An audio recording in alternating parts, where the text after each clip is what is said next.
Suspect in the disappearance of Kingston businessman killed by police.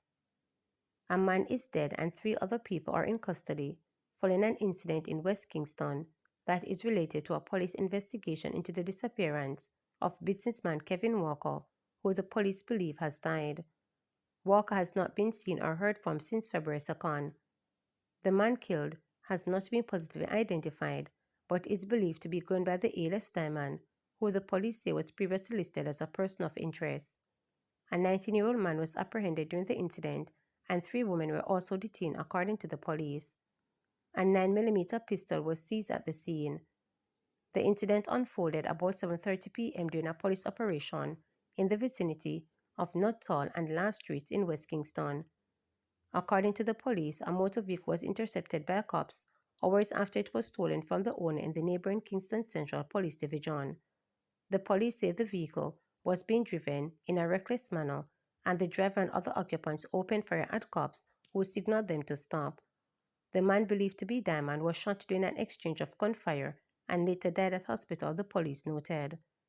The police say the person whose vehicle was stolen has since positively identified Diamond as the person who robbed him. With the arrest of the 19-year-old, the police say 4 persons are in custody in relation to Walker's disappearance. Investigators have also relentless in tracking these individuals, and in the evening's operation is a significant step forward in advancing this case, the police said in a statement on Wednesday. Cops are urging 2 other suspects, LaVar Witter and a man known only as Shano, to immediately turn themselves in. They are asking members of the public who have information on their whereabouts to contact the emergency at 119, Crime Stop at 311, the National Intelligence Bureau tip line at 811, or the nearest police station. Madness. A school leader here says even as he is frustrated by the lack of fencing amid security concerns at Retirement Primary, students and staff are fearful following the 6th attack by a man said to be of unsound mind, who also reportedly threatened to kill 3 people there on Tuesday. Chairman of Retirement Primary School Board Herman Samuels told reporters on Wednesday that an auxiliary worker was wounded when the machete-wielding man walked onto the school compound on Tuesday about 2:30 p.m. The worker reportedly confronted the man and was injured. Each time, he has created trauma. At one point, the former principal ended up in the hospital because of wounds he inflicted on her with a machete to her head. It could have been fatal. Thank God she survived it, Samuel stated. He came back several other times, including Tuesday. This time he inflicted wounds on one of the auxiliary workers, and I don't know how much more we can bear because he is not living far from the school. The school is not fenced, so he has avenues in which he can access the school compound easily. That is what he has been doing. He has made threatening words that he is going to kill 3 people over here. I don't know who are the 3 persons, but what it is about he said, added Samuels. He explained that the school's well-needed fencing should be prioritized. We are waiting 2.5 years, going into 3 years for the perimeter fence, which we thought more or less would have gotten the fencing already, because based on the communication with me and the Ministry of Education, the procurement was secured, he stated. As a matter of fact, contractors came here about 2 months ago. They look around where the fencing is going to be, and since the contractors left, we haven't heard who are the successful bidders, and the compound is still left open to the masses of the world and other people like this man who want to hurt the children and teachers and other staff, he added. Samuels is questioning why the man is not being detained. We are extremely concerned. The police took him to the hospital because the citizens came down and he got some bruises from the citizens.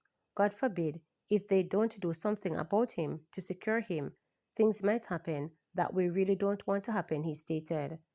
After the police took him to the hospital, they left him there and he is back in the community. The school is unsettled when he is around. Teachers, students, and parents are unsettled, added Samuels. Head of the St. Elizabeth Police, Superintendent Courage Minto, confirmed that the police are investigating the incident. He, however, declined to give any further comment on the matter. Former St. Catherine Most Wanted, Glendon Bull Amos, remanded on murder charge. Former wanted man Glendon, who is charged with murder, was remanded when his case was mentioned in the St. Catherine Parish Court. Glendon is charged for the shooting death of Sean Paul at his home in Buena Vistas in Commodore in the parish. When his matter came up for mention, he was not present. Police investigators informed the judge that Glendon is scheduled to face an identification parade.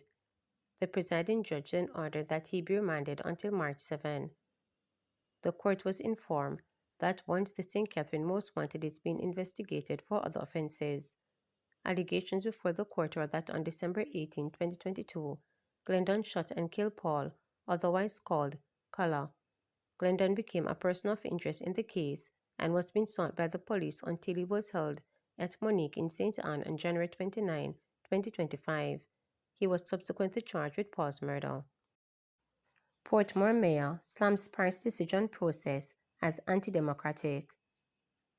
Mayor of Portmore Leon Thomas has slammed Andrew Holness' administration for what he says has been the government's unilateral approach towards establishing the municipality as a parish.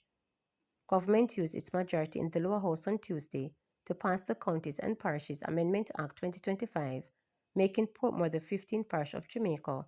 The passing of the bill, if approved by the Senate, will also end the direct election of the mayor of Portmore.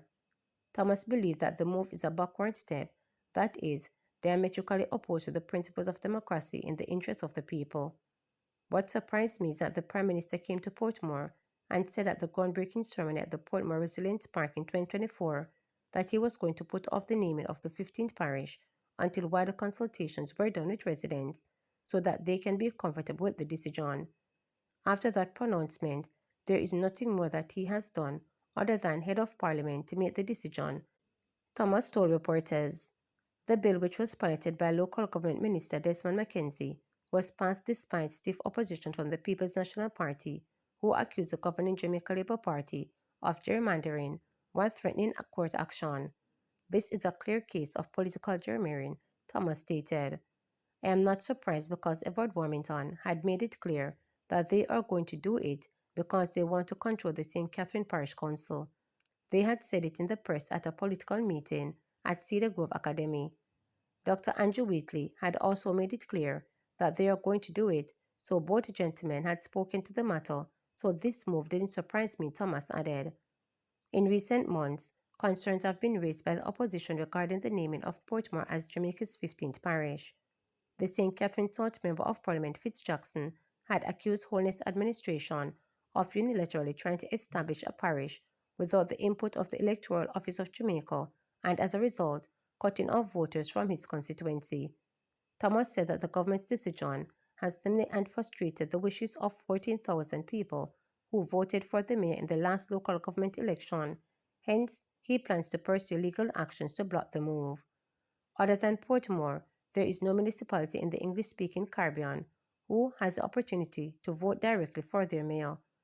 The residents of Portmore have fought long and hard to obtain that aspect, to vote for who they want to lead them.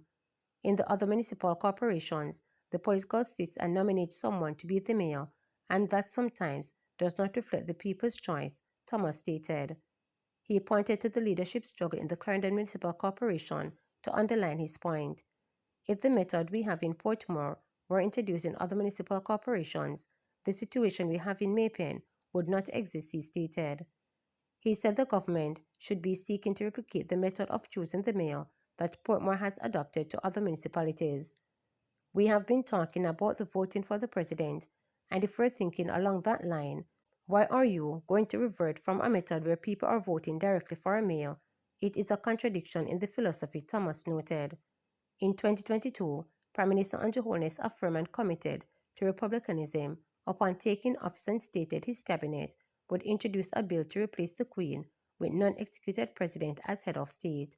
To this end, the Constitutional Reform Committee was established in May 2023 at the office of the Prime Minister. In the meantime, Holness said that the government's intention to create a new political administration for Portmore has nothing to do with trying to gain a political advantage. This will be the first time since 1867 that a new parish is being created. Meanwhile, Mark Edwards, who represented the Jamaica Labour Party in last year's mayoral election, hailed the move as transformative and suggested that the designation was a recognition of Portmore's rapid urbanization and social economic significance. Portmore has been deserving of this recognition, and while this is a historic move, the real work becomes now, Edwards said in a release.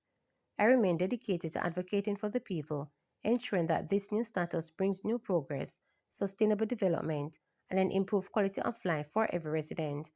The future is bright for Portmore, and I look forward to the day when I can directly contribute to shaping its path forward, he continued.